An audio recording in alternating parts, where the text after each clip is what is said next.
New York Times امریکہ کا سب سے بڑا اخبار مانا جاتا ہے، بلکہ دنیا بھر کے اخبارات اور میڈیا ہاؤسز میں نیو یارک ٹائمز کو سب سے زیادہ اہمیت حاصل ہے۔ اس نیو یارک ٹائمز میں ایک رپورٹ شائع ہوئی ہے اسرائیل کے سپاہیوں اور فوجیوں کے حوالے سے، جس میں یہ بتایا گیا ہے کہ جو اسرائیل کے سپاہی ہیں، اسرائیل کے جو آرمی چیف ہے، اس کی جو سینا ہے، وہ حماس کی سرنگوں کو دیکھ کر غزہ پٹی میں حیران تھی، پریشان تھی، اور ابھی تک اسرائیلی سپاہیوں کی عقلیں کام نہیں کر رہی ہے کہ آخر حماس نے اتنی بڑی، اتنی طویل اور کشادہ سرنگیں کیسے بنا لی ہے۔ نیو یارک ٹائمز کی رپورٹ کے مطابق اسرائیلی سپاہیوں کا کہنا ہے کہ انہوں نے کئی سرنگیں ایسی دیکھی ہے جہاں گاڑیاں آرام سے چل سکتی ہے، جہاں کاریں چل سکتی ہے، بالکل سڑکیں بنی ہوئی ہے، جیسا لگ رہا ہو کہ وہ نیچے انڈر پاس بنا ہوا ہے۔ اس کے علاوہ اسرائیلی سپاہیوں کا کہنا ہے کچھ سرنگیں ایسی تھی جو بہت زیادہ کشادہ ہے، جیسے فٹ بال کا میدان دکھ رہا تھا اور آسانی سے زیر زمین اس میں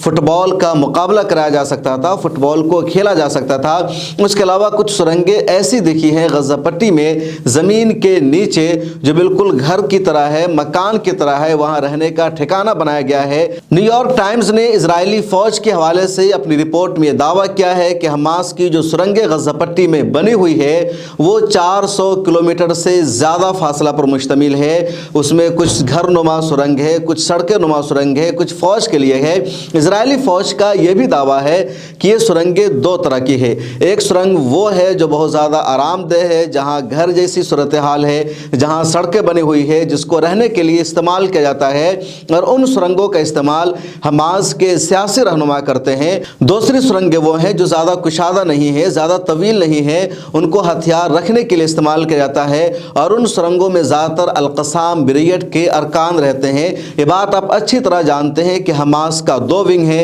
ایک پولیٹیکل ونگ ہے اور دوسرا اس کا جو عسکری ونگ ہے۔ جو سیاسی ونگ ہے حماس کا، غزہ پٹی کے انتظام کو سنبھالتی ہے، صحت کے معاملہ کو دیکھتی ہے، ایجوکیشن کے معاملہ کو دیکھتی ہے، جو بھی حکومت کام کرتی ہے اس کام کو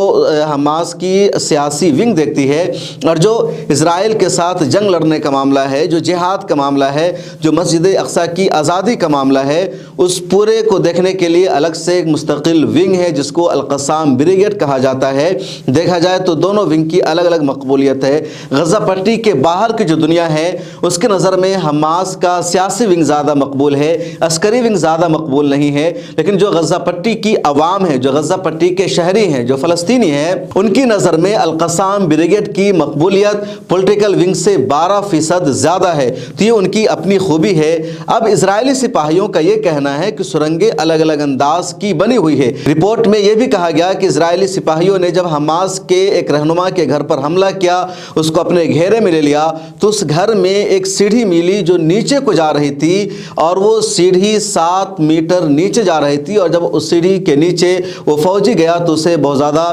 طویل سرنگ ملی، کشادہ سرنگ ملی، اور اس میں آگے اس کو تباہ کرنا چاہ رہا تھا، لیکن جو لوگ اس کے گئے تھے وہ اندر ہلاک ہو گئے، دوبارہ واپس نہیں آ سکے۔ اس طرح کی اور بھی کئی رپورٹ میں باتیں کی گئی تھی۔ اب اسرائیلی سپاہیوں کا یہ کہنا ہے کہ جو سرنگیں حماس کی ہے کافی طویل ہے، کشادہ ہے، جال نما سرنگیں ہیں، اور اس کے بہت کم حصہ کو ہم تباہ کر سکے ہیں۔ ہم نے ہدف طے کیا تھا کہ حماس کی سرنگوں کو ختم کرنا ہے، اس کے فوجی ڈھانچہ کو ختم کرنا ہے، اس کے ہیڈ کوارٹر کو ختم کرنا ہے، کمیونیکیشن کے جو ذرائع ہیں حماس کے اس کو ختم کرنا ہے، لیکن ابھی تک ہمیں اس میں کامیابی نہیں مل سکی ہے۔ اسرائیلی سپاہیوں کا یہ بھی کہنا ہے کہ ہماری سرکار نے، خود ہماری ٹیم نے ان سرنگوں کو، ان ٹنل کو تباہ و برباد کرنے کے لیے ایک منصوبہ بنایا تھا، سمندروں سے پانی کو یہاں تک پہنچانے کا، لیکن اس مشن میں بھی کامیابی نہیں مل سکی۔ ان سرنگوں کو تباہ کرنے کے لیے بارود کا بڑے پیمانے پر استعمال کیا گیا، لگاتار بمباری کی گئی، لیکن اس کا بھی ان سرنگوں پر اثر نہیں ہوا ہے۔